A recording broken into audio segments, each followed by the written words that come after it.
유다서 1장 20절과 21절 보겠습니다.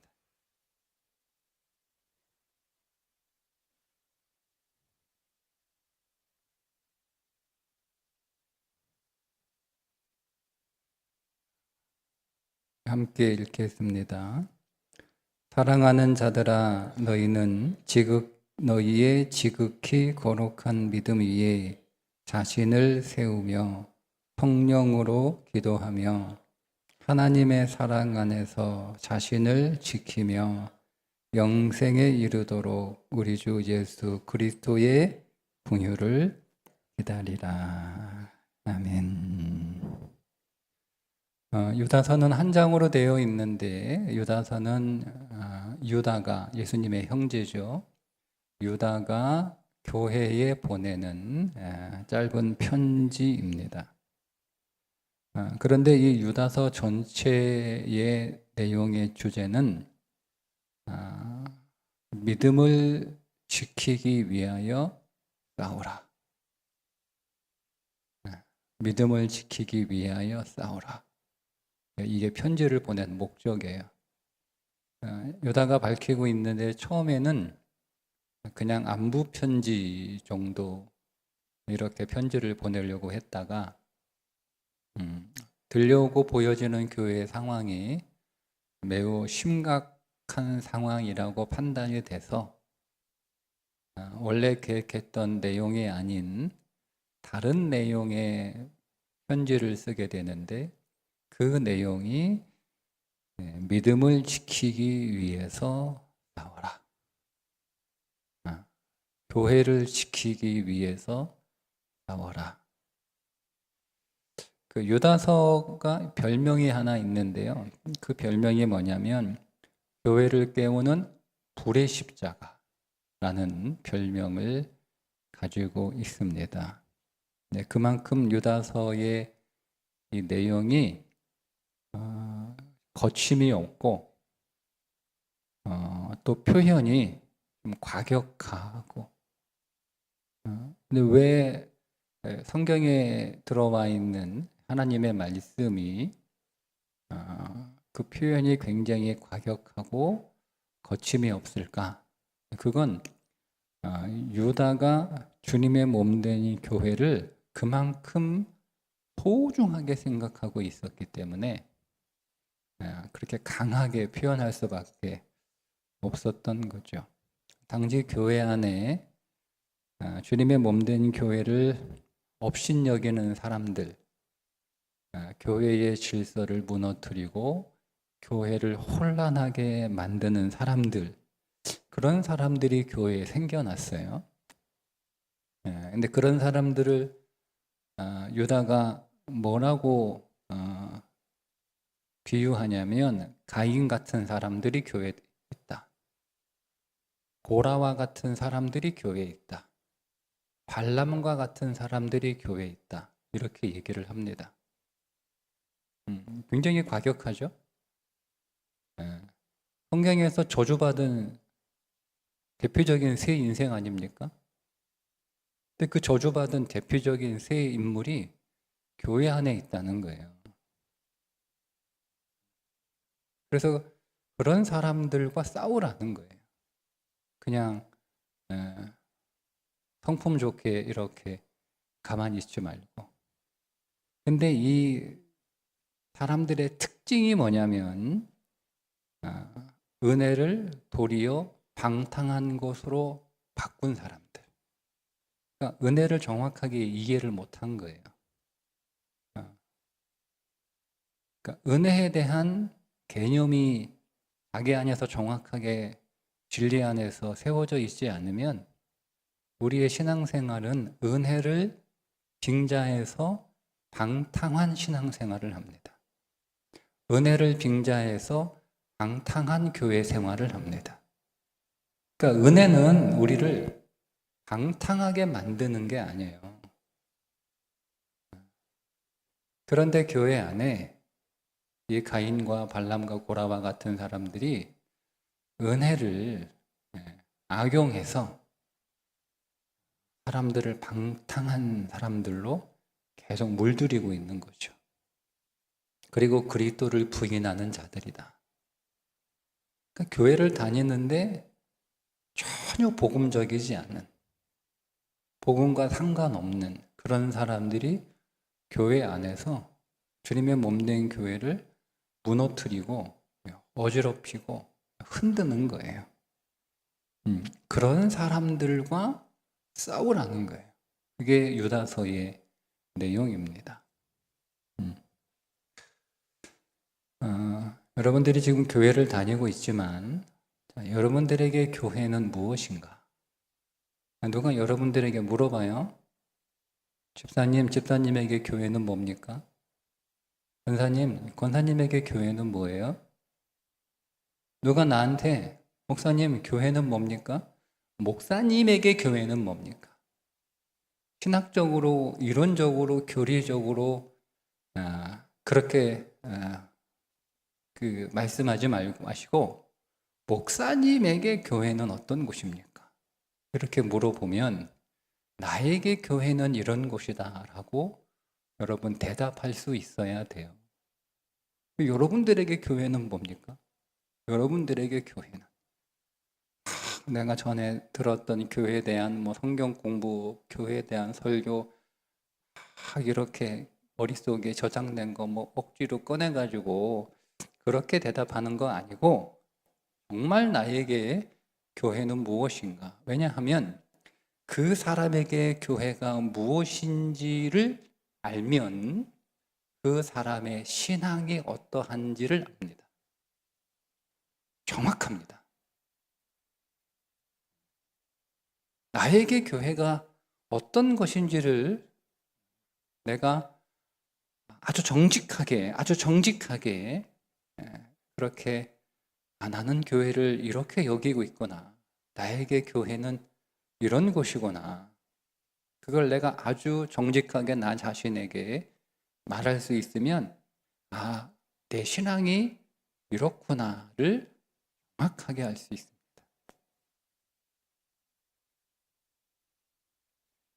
그 사람의 교회로는 그 사람의 신앙의 리트머스와 같은 거예요. 정확하게 드러납니다. 주님을 사랑한다. 우린 주님을 다 사랑한다라고 이야기하는데 주님을 사랑하는 게 어디에서 드러나냐면 교회 사랑에서 주님을 사랑하는 게 드러나요. 그러니까 주님을 사랑한다고 말하는 사람들이 다 여러분 주님을 사랑하는 게 아니고 주님을 사랑한다고 말하는 그 말이 진심인지가 어디에서 드러나냐면 그가 다니는 교회를 얼마나 사랑하는지, 교회를 얼마나 아끼는지, 교회를 얼마나 소중하게 여기는지, 교회를 얼마나 중요하게 여기는지를 보면 그 사람이 예수님을 사랑하는지 그렇지 않은지가 정확하게 드러납니다. 교회라는 게 굉장히 중요한 거예요. 내가 주님의 영광을 위해서 살겠습니다. 여러분 멀리 갈 거 없어요. 멀리 갈 거 없어요. 우리 자녀들에게 너는 주님의 영광을 위해서 사는 인생이 되라. 내가 너를 위해 기도할 때 하나님 오늘 우리 아들과 딸이 주님의 영광을 위하여 사는 자들이 되게 해 주옵소서. 여러분 이렇게 기도하는데 그건 너무 뜬구름 잡는 거예요. 교회를 영광스럽게 생각하는 사람이 주님의 영광을 위하여 살 수 있습니다. 교회가 영광스럽지 않아요. 나에게 교회가 영광스럽지 않아요. 그건 주님이 영광스럽지 않은 거예요. 나는 전혀 교회가 영광스럽지 않은데 내가 주님의 영광을 위해서 살고 싶다라고 얘기하는 건, 기도하는 건 솔직하게 그의 본심은 자기가 세상에서 영광스러운 존재가 되고 싶은 거예요. 그렇게 솔직하게 얘기하면 좀 속보이니까 주님의 영광을 위해서 사는 자가 되게 해 주옵소서라고 포장하는 거죠. 근데 정말 주님의 교회를 정말 주님의 영광을 위해서 이 사람이 살고 있는지, 정말 이 사람이 교회 주님의 영광을 위해서 살 사람인지, 이 사람이 정말 주님의 영광을 위해서 기도하는 진심의 사람인지 어떻게 아느냐? 지금 자기가 다니고 있는 교회를 얼마나 영광스럽게 생각하느냐, 그거 보면 정확합니다. 그러니까 오늘 유다는 교회를 사랑하고 교회의 영광을 위해서 믿음의 싸움을 하라는 거예요. 그런 믿음의 사람이 주님을 사랑하고, 즉 교회를 사랑하고 교회의 영광을 위해서 믿음의 싸움을 하는 사람이 교회에 있다. 그 교회는 살아있는 교회. 그러니까 교회에 그런 사람들이 한 명 있어. 그러면 그 교회는 1%가 살아있는 거예요. 그런 사람들이 교회에 10명 있어. 그러면 그 교회는 10%가 살아있는 거예요. 90% 죽어있고. 저는 그렇게 생각합니다.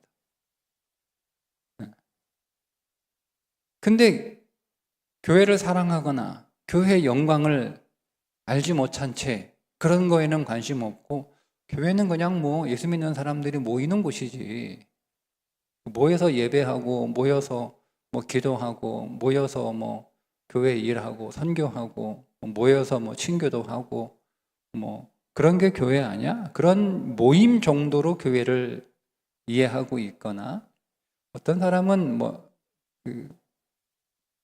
교회를 경영의 관점에서 자꾸 교회를 보는 사람들이 있거든요. 교회를 경영의 관점에서. 교회를 생명으로 보는 게 아니고요. 교회를 경영으로 보는 거예요. 네. 만약에 그런 사람들이 교회에 많다. 대부분이 그렇다. 그러면 여러분, 그걸 진짜 교회라고 할 수 있을까? 교회 모습은 하고 있고 십자가는 걸려 있고 교회라는 이름은 있는데 그냥 사람들이 모이는 곳이고, 경영하는 관점에서 교회를 보고 있으면 그게 정말 교회라고 할 수 있을까? 그런 사람들이 대부분이라면 저는 그런 교회는 이미 죽었거나 아니면 죽어가고 있는 교회라고 봐야 하지 않을까. 그래서 싸우라는 거예요. 안 싸우면 죽기 때문에. 안 싸우면 죽어요. 안 싸우면 그렇게 돼요. 사람들은 죄인이기 때문에 믿음의 싸움을 하지 않으면 교회는 점점 그렇게 가게 돼 있어요. 그래서 싸우는 거예요. 그래서 싸우라고 하는 거예요. 그런데 오늘 본문은, 오늘 우리가 읽었던 이 본문 20절과 21절은 우리가 가인과 발람과 고라와 같은 교회를 흔드는 사람들하고 싸우기 전에 먼저 내가 진짜 교회가 되라는, 먼저 내가. 아니 여러분, 나부터 교회답지 않으면 내가 내 자체가 교회가 아닌데, 내 자체가 교회가 아닌데 뭘 싸워요? 무슨 싸움을 하겠어요? 내가 교회가 아닌데 무슨 교회를 제대로 세우겠어요? 그러니까 유다는 믿음의 싸움을 하라고 강력하게 권고하면서, 그러나 그 전에 네가 먼저 교회가 되라. 그 싸움이다. 너 자신과 먼저 싸우라는 거예요. 너 자신과. 네? 여러분, 나 자신과 먼저 싸우고 나서 승리하고 난 뒤에 그때 가인하고 싸워 승리할 수 있고, 고라와 싸워 승리할 수 있고, 발람과 싸워 승리할 수 있어요. 나하고 싸워서 먼저 내가 패배해 놓고 내가 어떻게 가인을 이기고 내가 어떻게 발람을 이기고 내가 어떻게 고라를 이겨요. 그러니까 너 자신과 먼저 믿음의 싸움을 하고 그 믿음의 싸움에서 승리하고 난 뒤에 교회를 흔드는 가인과 발람과 고라와 싸워 교회의 영광을 회복하고 교회의 생명을 회복하고 교회를 교회답게 그렇게 세워라. 그게 이제 유다서의 내용입니다. 그러면 오늘 우리가 교회를 참된 교회로 세우기 위해서 먼저 믿음의 싸움을 해야 하는데, 그러면 여러분 이 싸움을 우리가 싸움이라는 게 쉬운 게 아니잖아요. 싸우는 게 좋은 거 아니잖아요. 가인하고 싸우는 게 여러분 그게 맘 편한 일입니까? 고라하고 싸우는 게 여러분 맘 편한 일이겠어요? 여러분 발람하고 교회에서 싸우는 게 여러분 그게 여러분 즐거운 일이겠어요? 그래서 사람들은 안 싸워요. 뻔히 보면서 그냥 그냥 뭐 나한테만 뭐 안 튀면 되지 하고 슬슬 다 피해. 근데 이건 모르는 거예요. 저는 교회의 영광을 믿습니다. 저는 교회의 능력을 믿습니다. 저는 교회의 비전을 믿습니다. 그래서 교회를 교회답게 세우는 삶을 살아가면 하나님은 그 사람을 영광스럽게 반드시 만들어내십니다. 교회를 교회답게 세우는 사람은, 그런 믿음의 싸움을 하는 사람은 하나님이 그 사람에게 능력을 부어주십니다. 교회를 교회답게 세우는 사람에게 하나님은 그 사람의 인생을 비전이 있는 인생으로 반드시 만들어내십니다. 그게 제가 생각하고 있는 교회예요. 교회. 그러니까 내가 교회를 소중히 여기고 내가 교회를 정말 사랑하고 교회가 얼마나 영광스러운지를 내가 알고, 나에게는 교회는 이 땅에서 가장 영광스러운 곳이 그게 나의 교회. 이 땅에서 가장 소중한 것이 나의 교회. 목사이어서 그러는 게 아니라니까요. 목사이어서 그런 게 아니에요.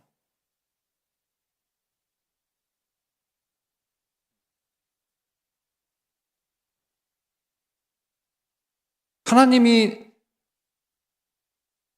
구속하신 하나님의 백성으로 하나님이 나에게 교회를 선물해 주셨기 때문에 그 교회는 나에게 주님의 몸이기, 그 주님의 몸이기 때문에 너무 영광스러운 거예요.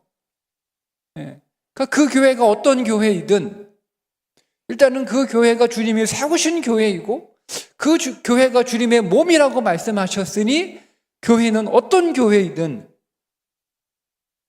나에게는 영광스러운 것이고 주님이 핏값으로 사시는 것이니 내게는 너무 소중한 것이고,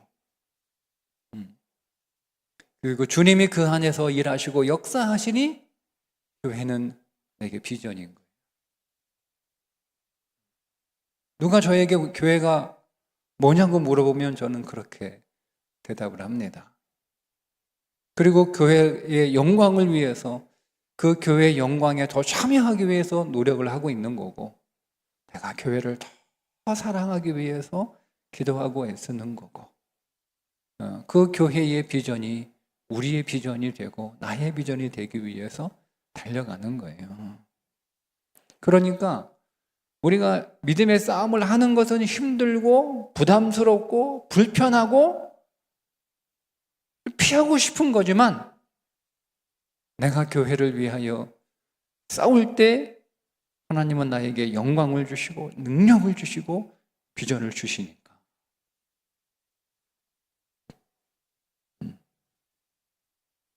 그래서 온전한 교회를 세우기 위해 우리가 힘써 싸워야 되는데, 이걸 영적 전투라고 하는 겁니다.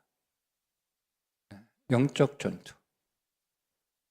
영적 전투. 여러분, 전쟁이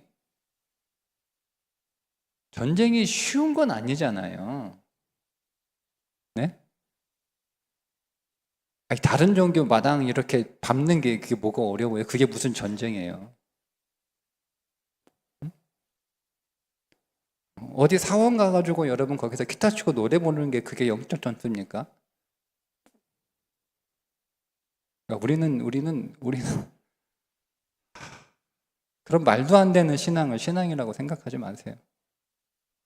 예. 전쟁이에요. 신앙은 전투예요. 그게 무슨 전투예요? 그래놓고 무슨 내가 영적 전투에 승리했다고.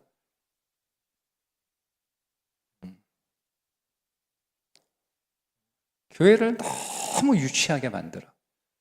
예. 그러니까 신앙의 개념이 안 잡혀 있으면 정말 이 교회를 유치하게 만들어. 예. 그러니까 신앙은 영적 전투라고 했기 때문에 전투가 없는 신앙생활은 없습니다. 그러니까 어쩔 수 없이 싸워야 되는 거예요. 왜? 싸우지 않는 신앙생활은 없으니까. 싸워야 되는 거예요. 먼저 나 자신하고 싸워야 되는 거죠. 내가 온전한 교회가 되기 위해서 나 자신과 네 가지로 싸워라. 그게 오늘 본문의 말씀이에요. 네 가지. 첫 번째, 믿음의 건축을 해라. 네, 너희의 거룩한 믿음 위에 자신을 세우라. 이 세우라라고 하는 단어가 건축하다라고 하는 뜻이거든요. 그러니까 우리가 건물을 짓는 것처럼 믿음을 계속 이 빌딩을 이렇게 쌓아가는 것처럼 계속 믿음의 건축을 해서, 즉 우리의 신앙이 계속 1층의 신앙에만 머물러 있지 말고 1층의 신앙에서 2층이 되고 3층이 되고 4층이 되고 5층이 되고, 그렇게 오늘 우리의 신앙의 건축물을 계속 높여가고 키워가라는 거죠. 그러면 여러분, 우리가 우리의 믿음 위에 우리의 신앙을 계속 이렇게 쌓아가는 건축자가 되어야 되는데, 그게 어떻게 하는 거냐?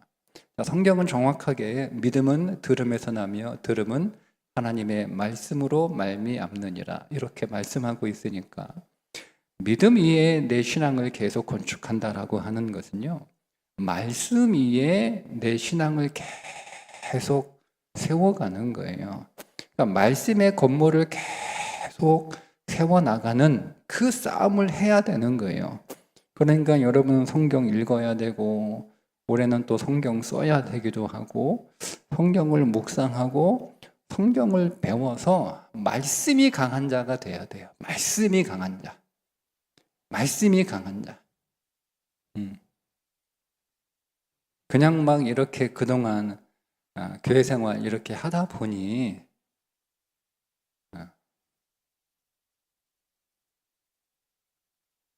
들었던 풍월로 성경을 아는 게 아니고, 그거 여러분 몇 구절이나 알아요. 몇 구절이나 알아요. 여러분들이 들었던 설교를 다 기억합니까? 그리고 목회자가 교회에서 설교할 때 성경 전체를 다 설교하기가 어려워요. 저는 새벽기도 한 거 이렇게 하나씩 한 권씩 지어나가 보니까 몇 권 안 남았는데, 그 전권을 다 이렇게 설교를 했다고 했다가도 성경을 그냥 그 목회자가 가지고 있는 신앙 관점에서 설교를 하기 때문에 성경을 다 이렇게 설교하고 하는 일은 불가능합니다. 근데 그것도 교인들이 얼마나 기억하고 있어요. 그리고 또 모든 교인들이 목회자가 하는 설교를 다 듣느냐? 그렇지 않아요. 그렇지 않아요. 안 들어요. 듣고 싶은 것만 들어요. 듣고 싶은 것만 들어요. 제가 지난주에 주보에 분명히 이번 신년 특세는 5시 40분에 시작한다고 분명히 광고했는데, 어느 분이 무슨 새벽기도를 5시 40분에 시작하겠어. 일찍 와서 기도하라는 얘기인가 보다 라고 생각하고 새벽기도는 6시인 줄 알았대. 주보에 써 있어. 앞에 영상으로도 나와. 목사가 광고도 해. 그런데 자기 생각하는 대로만 듣는 거예요. 그러니까 설교를 이렇게 해줘요. 여러분 안 들어요. 안 들어요. 그 계속 똑같은 거 반복해야 되는데 또 반복하면 목사가 계속 똑같은 거 울고 먹는다고 또 욕해. 예, 자기는 듣지도 않으면서. 예.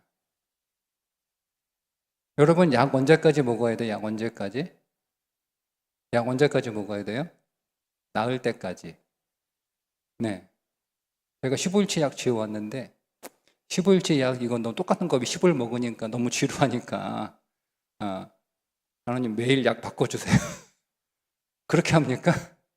네? 나을 때까지 똑같은 약 먹는 거예요. 똑같은 약. 저는 그래서 신앙은요, 설교는 그렇게 살 때까지 계속 들어야 돼. 그렇게 살 때까지. 예. 그런데 했던 설교 또 한대, 또 한대.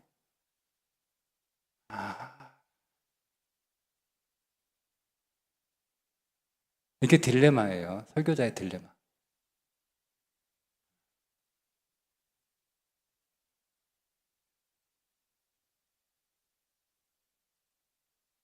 그러니까요, 안 들어요, 교인들은. 그러니까 그 안에 말씀이 없어요. 설교를 그렇게 오랫동안 들었는데, 성경을 많이 아무리 읽었다고 해도요, 그 안에 말씀이 없어요. 성경에서 말씀은 믿음 위에 세우라라고 할 때 그 말씀 위에 세우는 인생의 그 말씀은 내가 그냥 설교 열심히 듣고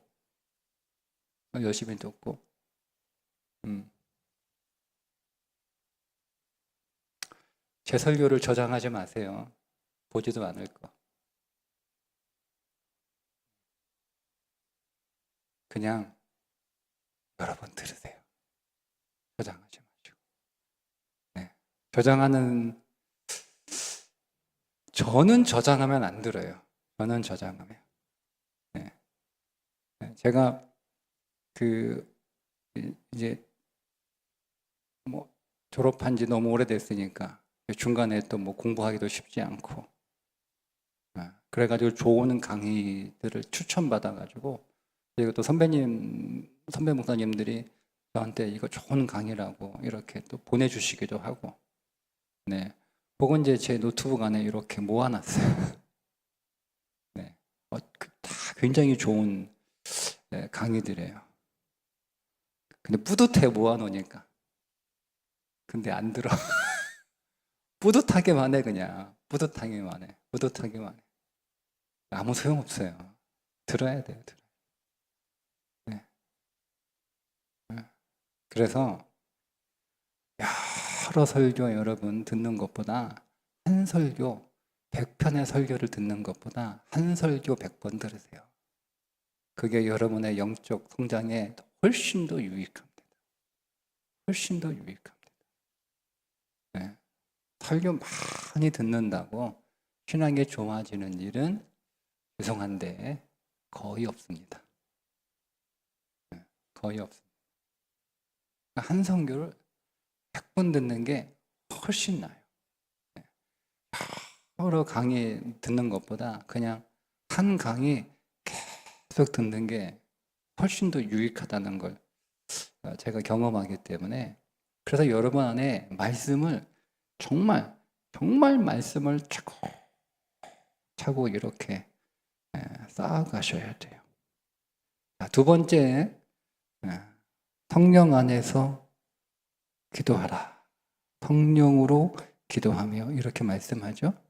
성령 안에서 기도하라. 그러니까 기도를 그냥 하는 게 아니고 기도는 성령 안에서 하는 거예요. 성령 안에서. 이게 무슨 말이냐면 다른 종교에서 기도는 명상하거나 경물을 암송하거나 그런 걸 기도라고 얘기를 하잖아요. 근데 기독교의 기도는 성령 안에서 하나님과 교통하는 기도를 하는 거예요.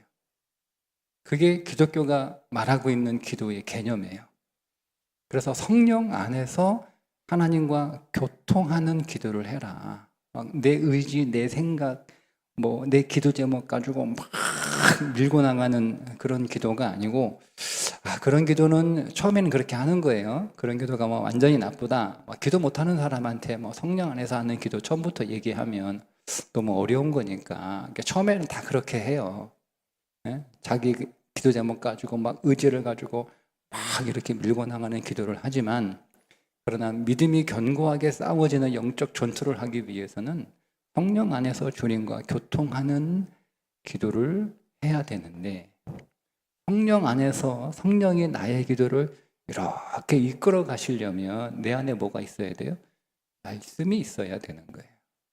그러니까 내 안에 말씀이 없으면 성령이 내 기도를 이끌어 갈 수 없고, 내 안에 말씀이 없으면 하나님과 기도로 교통할 수가 없어요. 하나님은 말씀이신데 그분의 말씀이 내 안에 있어야 내가 그분하고 대화가 될 거 아니에요. 안 그렇습니까? 저는 성경에 관해서 알고 있는 목사지 제가 경제를 몰라요.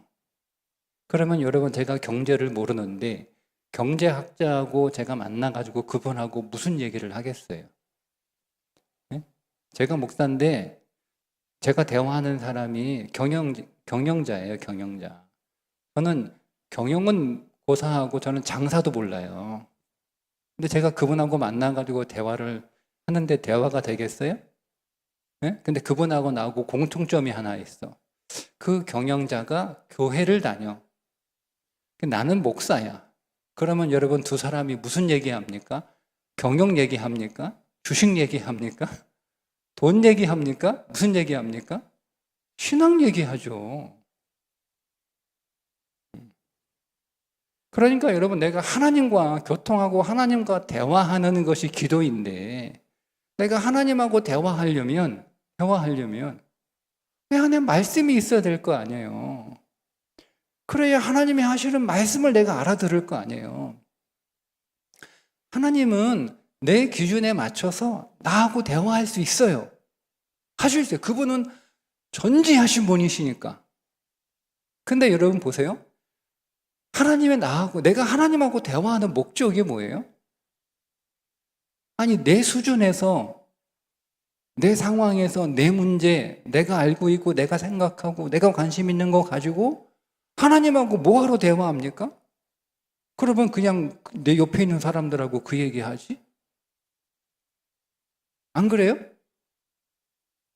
아니, 내 수준에서 하나님이 내 수준에 맞춰가지고 하나님 저하고 좀 대화 좀 해요. 하나님 저하고 교통 좀 해요. 그래, 나하고 좀 교제하자. 그래, 알았다 하고 이제 오셔가지고 하나님이 딱 얘기하려고 그러니까 내 안에 하나님에 관한 지식이 하나도 없어. 그러니까 하나님의 수준에서 하나님의 말씀으로 나에게 말을 걸면 내가 도무지 못 알아들어. 그러니까 하나님이 대화하자고 왔으니까, 그럼 뭐 내가 얘기해봐야 너는 네 안에 말씀이 없으니까, 내가 너하고 얘기해봐야 뭐 네가 못 알아듣고 너하고 말이 안 통하니까, 그럼 내가 너한테 맞출게. 네 수준에 맞출게. 하나님의 내 수준에 맞춰가지고 나하고 대화하세요. 그게 나하고 무슨 유익이에요? 내 수준에 맞춰가지고 하나님의 나하고 대화하시는 거면 그냥 내 옆 사람하고 우리 가족하고 내 친구하고 얘기하지? 안 그렇습니까? 그러니까 우리가 하나님하고 교통하려면 우리 안에 하나님의 말씀이 있어야 되는 거예요. 그 말씀을 가지고 하나님과 교통할 때 하나님하고 대화가 되는 거예요. 그 말씀이 그거였어요? 그런 의미였어요? 그러니까 하나님하고 대화하면서 하나님의 것이 내 것으로 들어오는 거예요. 그래서 성령 안에서 기도하라는 거예요. 성령 안에서 기도하라. 네. 성경 구절 인용해서 기도하라는 얘기 아닙니다. 성경 구절 인용해서 기도하시는 분 가끔 있는데, 네.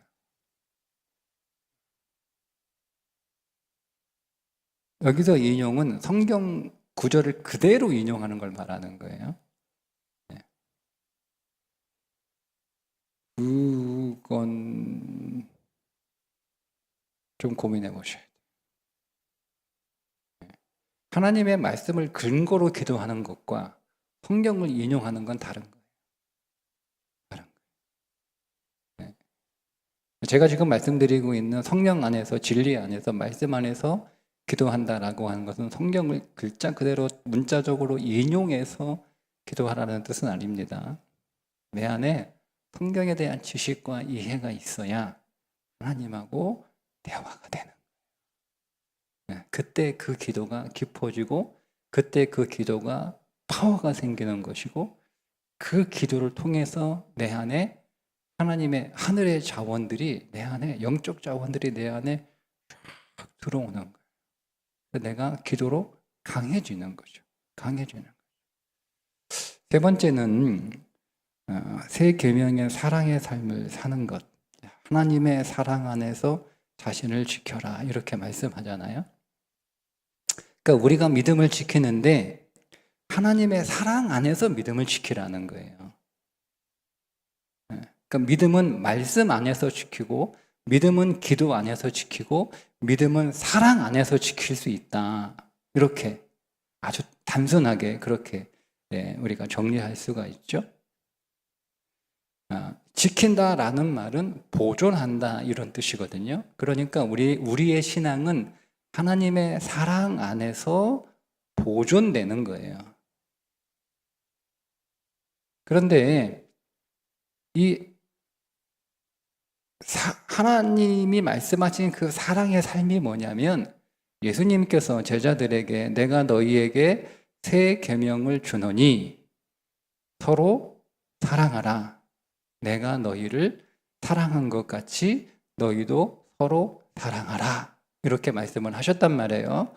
근데 여러분 이 말씀이 좀 추상적이잖아요. 이 사랑이라는 개념 자체가 우리는 성경에서 말씀하고 있는 사랑이 우리의 사랑의 정의가 돼야 되는데 성경에서 말씀하고 있는 사랑의 정의 고린도서 13장에 나오는 그 사랑이 내가 생각하는 사랑이어야 되는데 우리는 그 생각 안 해요. 그 생각 안 해요. 우리 교회 사랑 없어.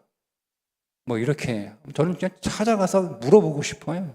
당신이 생각하는 사랑이 도대체 뭐야? 그러니까 자기한테 친절하지 않다는 거지. 사랑 없다는 얘기가. 네. 성경이 말하는 사랑은 오래 참고 사랑은 온유하며 사랑은 자기 자랑하지 아니하며 사랑은 시기하지 않으며 이게 사랑이거든요. 그러니까 성경적 개념의 사랑을 우리가 갖고 있어야 되는데 그런 거는 온데간데 없고 그냥 내가 생각하는 그 사랑의 개념으로 그렇게 우리가 생각하는 게 우리 안에 그런 어떤 성향이니까 서로 사랑하라. 새 계명을 너희에게 주노니 너희가 서로 사랑하라. 이렇게 하면 사랑하는 게 뭘까? 이거를 이제 잘 모르니까 그게 이제 고린도서 13장에 나오는 사도 바울이 얘기한 사랑을 쭉 이렇게 정리해 주는 거예요. 근데 이거를 어떻게 실천할까를 야고보가 얘기합니다. 야고보가 뭐라고 얘기하냐면 하나님 아버지 앞에서 정결하고 더러움이 없는 경건은요 정결하고 더러움이 없어야 된대요. 그 말은 어떤 경건은 정결하지 않고 더러운 경건이 있다는 거예요. 모르셨죠? 네? 모르셨죠? 내가 열심히 예배하고 내가 경건의 5가지 통로가 있잖아요. 5가지 경건이 있잖아요. 예배, 말씀, 기도, 찬송, 사역 이 5가지 경건인데요. 이 경건은 항상 정결하고 더러움이 없어야 돼요. 우리의 예배가 정결하고 더러움이 없어야 돼요. 우리의 기도가 정결하고 더러움이 없어야 돼요. 우리의 사역이 정결하고 더러움이 없어야 돼요. 우리의 찬송이 정결하고 더러움이 없어야 돼. 근데 더러움이 있는 찬송이 있고 더러움이 있는 예배가 있고 더러움이 있는 사역이 있다는 거예요. 불경건한 기도가 있고 불경건한 예배가 있고 불경건한 사역이 있다는 거예요. 불경건한 찬양이 있다는 거예요. 그러니까 야고보가 이미 야고보 시대에 예수님 돌아가신 지가 얼마나 됐어. 이미 야고보 시대에 이미 교회 안에 경건이 있는데 경건의 모양은 있는데 능력은 다 그 모양이 뭐냐면 모양은 있는데 그 속이 뭐냐면 다 그 경건이 다 더럽고 다 정결하지 않은 거예요. 그래서 야고보가 경건 앞에 이거를 수식하는 말을 덧붙여요. 하나님 앞에서 정결하고 더러움이 없는 경건은 뭐냐? 곧 고아와 과부를 그 환난 중에 돌보고 또 자기를 지켜 세속에 물들지 아니하는 그것이니라. 이게 경건이다. 이렇게 얘기하는데 고아와 과부를 그 환난 중에 돌보는 게 사랑하는 거잖아요. 이거를 사랑의 계명으로 고아와 과부를 돌보라는 거예요. 그러니까 이 말씀은 우리가 단순하게 읽으면 고아와 과부가 있으면 고아와 과부는 찾아가서 도와줘야 되는구나. 돈도 좀 주고 음식도 좀 갖다 주고 뭐 고하니까 뭐 장학금도 주고 뭐 그런 얘기, 그런 구제하라는 이야기가 아니에요. 이게 무슨 얘기냐면 이런 거예요. 구약에 고아와 과부를 돌보라는 하나님의 법이 있잖아요. 그죠? 하나님이 법으로 만들어 놨어요. 고아와 과부를 돌보라고 하나님이 법으로 만들어 놨어요. 근데 그 법을 지켜야 되는 거예요. 근데 그 법이 뭐 대단히 거창한 법은 아니야. 고아와 과부를 돌보기 위해서 추수할 때 밭 한쪽을 추수하지 않거나 뭐 이삭을 떨어뜨리거나 그리고 너희들이 낸 성전에 11조를 가지고 와서 고아와 과부를 돌보는 거. 그러니까 내가 밭의 주인인데 내가 추수할 때 밭 한 구덩이를 이렇게 남겨놓고 추수하지 않고 우리 동네에 고아와 과부들이 와서 고아와 과부한테 그냥 이렇게 갖다 주면 자존심 상하고 부끄럽고 그러니까 내가 이렇게 요거는 추수 안 하고 이렇게 남겨놓을 테니까 동네에 있는 고아와 과부들이 와가지고 그걸 자기가 추수해서 가져가면 자기가 노동해서 가져간 거니까 부끄럽지 않아요. 초라하지 않아. 그러니까 여러분, 성경은요 구제조차도 그 사람의 자존심을 굉장히 존중해 주는 거예요. 그게 진짜 구제예요. 돈 몇 푼 주는 게 구제 아니에요, 여러분. 그 개념을 잡아야 되는 개념을 잡아야 된다니까. 하나님이 고아와 과부를 돌보라고 했을 때 그들의 자존심을 지켜줘라. 그들을 존중해줘라. 그들의 자존감이 무너지지 않도록 정말 조심해라. 아니 여러분, 그거 뭐하러 반 남겨두니까 내가 다 추수해가지고 한 가마니 이렇게 쌀 해가지고 집 앞에 딱 갖다 주면 얼마나 좋아요. 그 하나님이 그거 몰라가지고 그렇게 하셨겠습니까? 그냥 남겨놓고 가라는 거예요. 쳐다보지도 말고 구경하지도 말고. 그러면 그 동네에 고아와 과부가 와가지고 자기들이 일해가지고 추수해서 먹을 거 이렇게 사랑하는 뭐 그런 것들이 있었어요. 근데 이제 그것만 하면 그 율법을 잘 지킨 거야.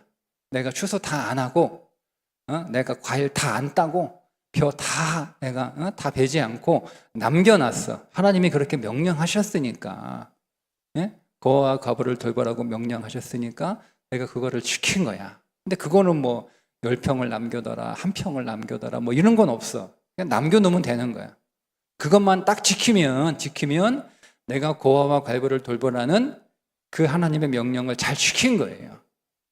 그런데 신약에 와서 예수님이 모든 율법을 성취하시고 모든 율법 조문이 다 폐기됐잖아요. 그러니까 고아와 과부를 돌보라고 하는 그 율법이 없어진 거예요. 이제 내가 다 추수해도 돼. 다 추수해도 돼. 내가 하나도 안 남겨. 내가 이제는 내 옆에 고아와 과부가 있어도 더 이상 그 율법이 내게 적용이 아니고 율법 조문은 이미 다 폐기되고 이제 성취되고 끝났으니까 그 율법은 사라진 거예요. 내가 고아와 과부를 내가 더 이상 돌보지 않아도 돼. 이렇게 생각하는 사람들이 나오거든요. 은혜를 잘못 이해하면, 잘못 이해하면 이런 사람들이 나와요. 기준이 없어졌으니까. 그래서 예수님이 뭐라고 하냐면 내가 새 계명을 너희에게 주노니. 새 계명이 뭐예요? 사랑의 계명이에요. 이제는요, 그전까지는 율법에는요, 내가 밭 추수할 때 한 구덩이만 추수 안 하고 남겨주면 그게 기준이니까 그 기준만 하면 내가 율법을 지킨 거예요. 근데 하나님 뭐라고 하시냐면 이제는 사랑으로 하래요. 사랑으로 하래요. 법으로 하지 말고. 하지 말라는 이야기가 아니에요. 우리가 잘 해석해야 돼요. 율법 주문이 폐기됐다고 해서 이제는 내가 맘대로 살아야 돼. 살아도 돼. 율법 다 끝났는데 다른 주님이 다 완성하셨는데, 다 성취하셨는데, 이제는 내가 그런 거 없어. 나를 구속할 율법이 없어. 율법은 폐기됐어. 율법주의자들이 하는 거야. 이거를 다 자기식으로 해석하는 거예요. 그래서 뭐예요? 은혜를 방탕한 것으로 여기잖아요. 그게 아니고 이제는 법이 기준이 아니고 뭐가 기준이냐면 사랑이 기준이에요. 사랑이 기준이에요. 사랑이. 그게 사랑의 삶이에요. 사랑이 기준이에요. 이제는 거와 갈부를 내가 돌봐야 되는데, 이제는 기준이 내가 방규통에 추수 안 하고 추수하면서 이삭을 좀 이렇게 땅에 떨어뜨리고 그렇게 하면 내가 과부를 돌봤다, 이게 됐는데, 주님이 주시는 사랑의 개념형은요, 내가 이 사람을 사랑으로 해야 돼요. 사랑으로. 그러니까 기준이 없어. 그 전까지는 예를 들면 쌀 한 가마니 주면 고아와 과부를 돌본 거예요. 내가 쌀 한 가마니 주면 끝난 거야. 왜? 법이 그렇게 정해놨으니까. 근데 지금은요, 사랑의 계명 안에서는 쌀 한 가마니 줘가지고 끝난 게 아니에요. 네? 이 사람이 딱 보니까 이 사람이 쌀 한 가마니 필요 없고 그냥 한 10kg만 있으면 될 것 같아요. 그럼 10kg만 주면 되는 거예요. 그러면 사랑의 계명을 한 거예요. 근데 이 사람은 한 가마니 가지고 안 돼. 이 사람은 보니까 식구도 많고, 그래서 이 사람은 한 2가마니 있어야 돼. 법은 한 가마니였는데 사랑으로 보니까 이 사람은 2가마니가 필요해. 그러면 이 사람한테는 2가마니를 해줘야 되는 거예요. 이게 사랑의 삶이에요. 그러니까 여러분, 우리가 사랑의 삶은요, 기준이 없어요.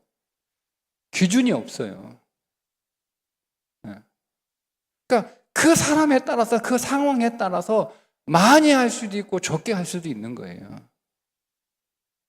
그 사랑의 삶으로 믿음의 삶을 살아갈 때 그 믿음이 보존되는 거예요. 그 믿음이 지켜지는 거죠. 네 번째. 주님 앞에 설 준비를 해라. 우리 주 예수의 긍휼을 기다리라. 이 말이 다시 오실 주님을 기다리는 삶을 살라는 거예요. 다시 오실 주님의 재림을 내가 소망하며 그 주님이 다시 올 것을 기다리는데, 그냥 기다리는 게 아니고 주님이 오시면 우리의 삶을 평가하시잖아요. 여러분, 주님 앞에 서면 주님이 다 여러분 삶을 평가를 하세요. 우리는 사망의 심판은 없어요. 근데 상급의 심판은 있어요. 이거를 잘 교인들이 알면서 이거를 의식을 하고 살지 않아. 주님 만날 준비는요, 죽기 전 죽음의 시간 받아놓고 준비하는 게 아니에요. 지금 하셔야 돼요. 오늘 하셔야 돼요. 주님 만날 준비. 오늘이 가면 하루 사라진 거예요. 그러니까 우리가 정말 내가 주님 앞에 어떤 모습으로 서게 될지를 내가 정말 진지하게 믿음으로 고민하지 않으면 우리는 이 하루를 헛되이 보낼 수 있는 거예요. 세월을 아끼라라고 하는 말이 주님 앞에 가지고 갈 수 있는 삶을 살라는 뜻이거든요. 그게 원래 문자적인 의미가 세월을 낚시하라는 뜻이에요. 시간을 아껴 쓰라는 얘기가 아니에요. 주님 앞에 가지고 갈 수 있는 삶을 살라는 거예요. 오늘 여러분의 삶을 주님 앞에 가지고 갈 수 있습니까? 한번 생각해 보세요. 나는 오늘 내가 살았던, 오늘 아침부터 지금 여기 여러분 오시기까지 내가 살았던 이 삶을 주님 앞에 이렇게 가지고 가면, 주님 앞에 이렇게 내놓을 수 있어요? 없으면 여러분 오늘 잘못 산 거예요. 여러분 망친 거예요, 하루. 근데 이 시간은 돌아오지 않아요. 나에게 하루가 사라진 거예요. 그러니까 그게 믿음을 지키는 거예요. 내가 오늘 내 삶을 주님 앞에 이렇게 가지고 가서 내놓을 수 있는 삶을 살아야 되는 거예요. 매일 하루하루 죽기 전에 죽음 받아놓고 목사님 이제 얼마 못 사시겠어요. 준비하세요. 그때 정신 번쩍 들어가지고 그때 하면 늦었어요. 소용없어요. 소용없어요. 여러분 그때 준비하지 마세요. 그때 가서 그때 그러면 그동안 내가 내 시간이 이렇게 남아있는 줄 몰랐는데 하나님 내가 그동안 주님 앞에 가져갈 삶을 그래도 하나님이 나에게 지혜를 주셔서 그 삶을 잘 살 수 있게 그렇게 해주셨으니 내게 남은 시간이 얼마 남아있지 않다고 해도 얼마나 감사합니까? 이렇게 돼야 되는데 네? 얼마 안 남았어요. 한 6개월 남았어요. 선생님 준비하세요. 6개월 동안 뭐 하겠어요? 네? 네. 그때 무슨 믿음의 싸움을 하겠어요? 그때 하지 마세요. 하지 마세요. 지금 오늘 내가 이 삶을 하나님 앞에 주님 앞에 가지고 갈 수 있을까? 그분 앞에 이렇게 내놔야 되는데 내놓을 수 있을까? 뭘 내놔요? 오늘 말씀에 순종했냐? 오늘 성령 안에서 주님과 교통했냐? 오늘 사랑의 삶을 살았냐? 이거 세 가지예요. 이 세 가지 단순하잖아요. 오늘 말씀에 순종하셨어요? 성령께서 우리 안에 말씀을 깨우치실 때 내가 이 말씀에 순종해야 되는데 하고 그 말씀에 순종하셨나요? 머릿속으로는 딱 말씀이 생각났어. 그러면 안 되는데 그러면 안 되는데 네. 근데 그 말씀 그냥 제껴버린 거야. 그렇게 사셨나요? 성령이 우리에게 말씀을 계속 요구하시는데 그 말씀의 요구에 내가 순종하며 살았나요? 내가 말씀을 가지고 성령과 교통했나요? 주님의 마음을 배우고 주님의 성품을 배우고 주님의 뜻을 묻고 주님과 교제하면서 주 예수님 교제하면서 그래서 그분의 성품이 그분의 영이 우리 안에 더 이렇게 흘러들어왔나요? 아니면 여러분 뭐가 내 마음을 차지했나요? 하루 종일 뭐가 내 마음을 붙들고 있었나요? 그거예요. 그거예요. 내가 오늘 사랑의 삶을 살았나요? 사랑을 기준으로 하는 거예요. 사랑을 기준으로. 세상이 정해놓은 기준이 아니고 사랑의 기준으로. 네. 나는 이만큼 해야 되는 거예요. 제가 우리 아내한테 여보 과외해. 근데 그건 제 기준이거든요. 근데 저희 아내는 안 해요. 그렇게 하지 않으면 자기는 차지 않는 거예요. 자기는 그렇게 해야 되는 거예요. 그러니까 제 기준은 제가 우리 아내보다 하는 글이 좀 작아서 그런 것 같은데 저는 자기 좀 오버하는 거야. 오버하는 거야. 그러니까 상처받지. 좀 이렇게 적당히 해. 이렇게. 그러니까 기준이 다른 거예요. 기준이 다른 거예요. 사랑의 그릇이 큰 사람은 그만큼 해야 그게 사랑인 거예요. 그러니까 그렇게 하셔야 되는 거예요. 기준은 없어요. 기준은 없어요. 남들이 이만큼 하니까 나도 그럼 이만큼은 하면 되는 거예요. 그 기준이 아니라니까요. 이렇게 하면 그 체면 정도는 차릴 수 있어. 그게 기준이 아니라니까요. 네. 사랑하면 마음이 가는 거예요.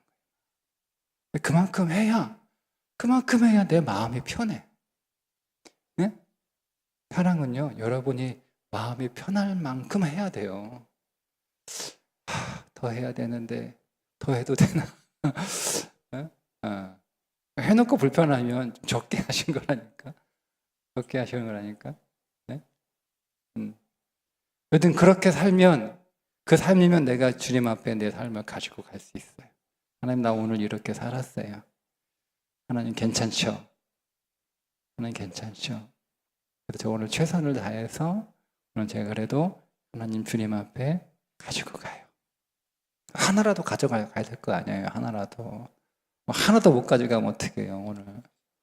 네, 다시 올 시간도 아니고 내 인생에서 지워지는 시간인데.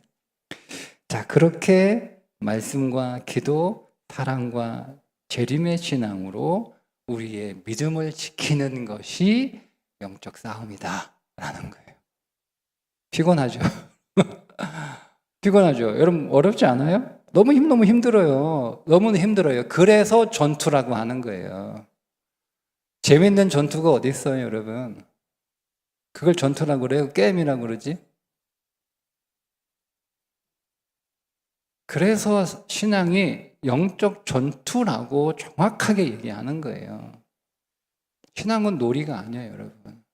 여러분들에게 신앙의 놀이라면 여러분들은 신앙생활 죄송합니다. 잘못하고 있는 거예요.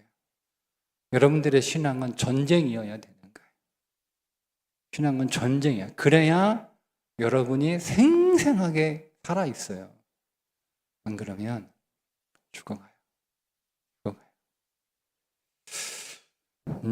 제가 너무 무겁게 말씀드린 것 같기도 한데 올해 시작이니까 여러분 이 한 해 믿음의 싸움 끝까지 잘 하셔서 승리하는 이 한 해 되시기를 기도하겠습니다. 여러분 꼭 승리하시기를 주님의 이름으로 축복합니다. 기도하겠습니다. 하나님, 주님의 영광된 몸된 교회를 세우는 일에 우리 모두를 제일교회에 보내주셔서 하나님 감사합니다. 하나님께서 디자인하신 교회, 하나님이 기대하시는 교회, 하나님이 기뻐하시는 교회, 하나님이 세상에 보여주고 싶으신 교회 세우기 위해 나 자신이 먼저 참되고 온전한 교회 되게 해 주옵소서. 믿음이 전투인 것을 기억하게 하셔서 하나님 게으르고 나태해질 때마다 우리를 흔들어 깨워주시고 때로는 큰 나팔 소리로 말씀하여 주셔서 항상 우리의 심령 살아있게 하여 주옵소서. 예수님의 이름으로 기도합니다. 아멘.